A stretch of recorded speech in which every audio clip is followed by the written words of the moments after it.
Rossi, then the gap between Checker and Hayden. Rossi's favourite ploy is to pressure the man at the... With that, he wants to be at the front, he wants to be battling with Valentino Rossi and Sete Gibernau, and he is desperate for that first win. Are we going to see him take it here this weekend? He's got 13 and a half laps to hold these guys off, but we've got a group now of 5 at the front, with Bayliss, Rossi, Gibernau, Biaggi and Capirossi, and then a gap of around 1.5 seconds to the 2 chasers, Carlos Checker and Nicky Hayden.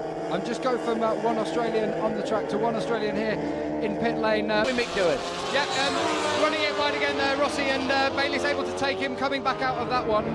Seems to be happening quite a few times, that. Yeah, he seems like he's got control of it at the moment, but you know, the one thing we do know is the Hondas are consistent. They'll be running the same sort of pace towards the end of the race. I just hope that Troy can manage to do the same with his bike. It's generally not as user-friendly as the other ones, but he's doing a great job at the moment. The other guys are really struggling. This is going to go to the wire at one of the most magnificent racing circuits in Europe, and Valentino Rossi for the very first time has taken the lead. And has he held the lead? That's what's important. No, he hasn't. Bayliss has got him back up again. Here comes Rossi again up the inside. He's going to have another go. This time will he stick? Let's see if Bayliss has got the inside. Just Rossi leads the way. As I say, a sign that Bayliss was starting to wobble, and Gibernau now will take advantage as well. Gibernau gets up on the inside and shoves out Troy Bayliss, and Bayliss now has got his work cut out to stop Max Biaggi as well behind him. The 3 Hondas start to take control. Can Bayliss hit back? Hondas now want to get past, don't they? Gibernau, there's Bayliss on the brakes, but Gibernau realised straight away that Rossi could get away here. They make a Catty in front of him. He's trying to get past Bayliss, and as he tries to go past Bayliss, he gets Capirossi up the inside of him, doesn't he? Hard job for him. Now, can Sete Gibernau do anything about it? Nobuatsu Aoki on the oxygen-based Proton KR machine rides into the gravel. I think he's probably just run off the track rather than a mechanical problem. He's back onto the track. He's perfectly okay. Back at the front, though. Gibernau, Norris, Capirossi. But Gibernau fights back. Gibernau up the inside now on the brakes of Valentino Rossi. Who's going to go to the left-hander first? We wait and see.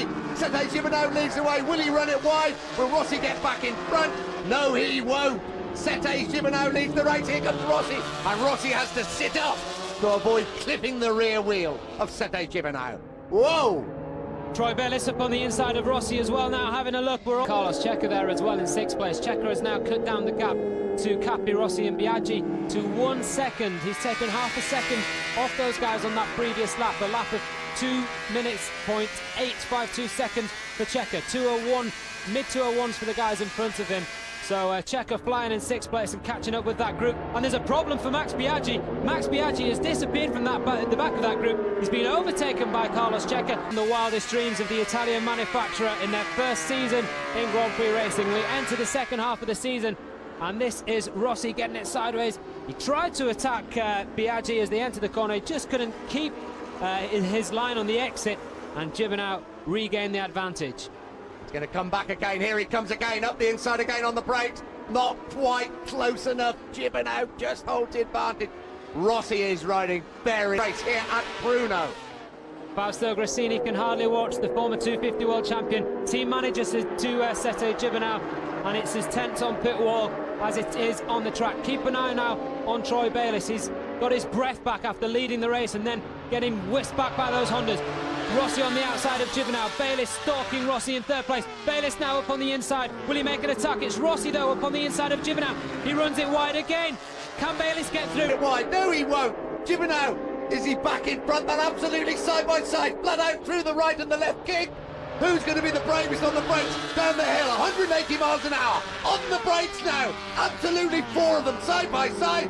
Rossi leads the way. Now, will he run it wide? Yes, he will. Gibernau's going to go back in front. No, he's not.